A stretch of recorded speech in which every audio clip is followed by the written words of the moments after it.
বুফের মতো করে কি কখনো বাসায় আলু ভাজা করে খেয়েছেন? যদি না খেয়ে থাকেন তাহলে আজকের রেসিপিটি দেখে নিন।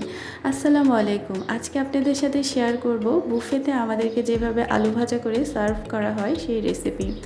এটা বানানো যেমন সহজ, এটা কিন্তু খেতেও অনেক টেস্ট। তো খুব সহজভাবে আমি আজকের রেসিপি আপনাদের সাথে শেয়ার করব। আশা করি রেসিপি শুরু থেকে শেষ পর্যন্ত থাকবেন। তো আজকে রেসিপি করার জন্য আমি এখানে নিয়ে নিছি 4টা বড় সাইজের আলু। তো এগুলো আমি ছিলে কেটে ধুয়ে ভালো মতো পরিষ্কার করে নিছি আর এরকম কিউব করে কেটে নিছি। তো এগুলো প্রথমে আমি সিদ্ধ করে নিব। তো গরম পানিতে দিয়ে দিছি আর এখন এখানে দিয়ে দেবো পরিমাণ মতো লবণ সিদ্ধ করার জন্য আর একটু হলুদ কালার হওয়ার জন্য।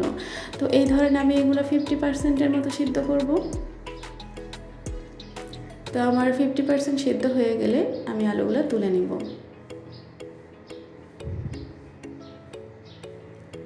এখন আমি কড়াইতে পরিমাণ মতো তেল দিয়ে দিলাম আর দিয়ে দিলাম 1 টুকরা বাটার।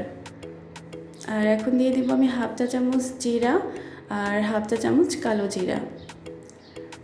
আর এখন আমি আলুগুলা দিয়ে দেব আর দিয়ে এখন আমি এগুলো কিছুক্ষণ ভাজবো, তারপরে বাকি মশলা অ্যাড করব। আর বাকি 50% আমি কিন্তু এই ভাজতে ভাজতেই সিদ্ধ করব। আর এখানে আমি দিয়ে দিছি 2টা ছোট সাইজের পেঁয়াজ। আপনারা চাইলে আরেকটু বেশি দিতে পারেন পেঁয়াজের পরিমাণ, আমি 2টা দিচ্ছি।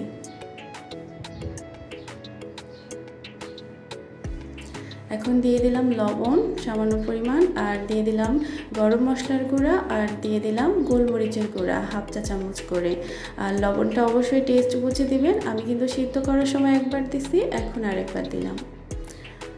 আর বাকি 50% কিন্তু এই ভাজার সময় আমার সিদ্ধ হয়ে যাবে। আর এখন দিয়ে দিলাম হাফ চা চামচ চিলি ফ্লেক্স।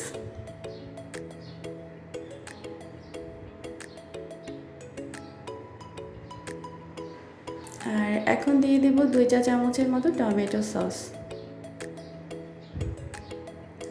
আর এই ইনগ্রেডিয়েন্টসগুলো কিন্তু অবশ্যই ইউজ করতে হবে।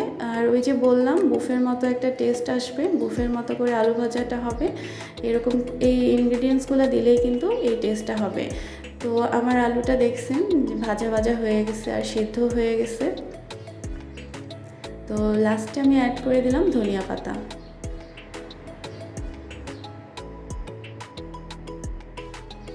তো আমার আলু ভাজাটা কিন্তু কমপ্লিট।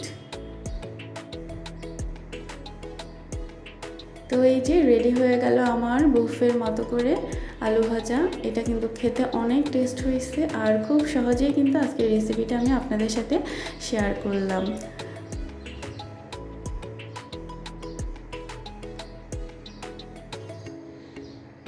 তো আশা করি আজকের রেসিপি আপনাদের কাছে খুব ভালো লাগছে। আর যদি ভালো লেগে থাকে আমাকে অবশ্যই লাইক কমেন্ট শেয়ার করবেন আর সাবস্ক্রাইব করে পাশে থাকবেন। আল্লাহ হাফেজ।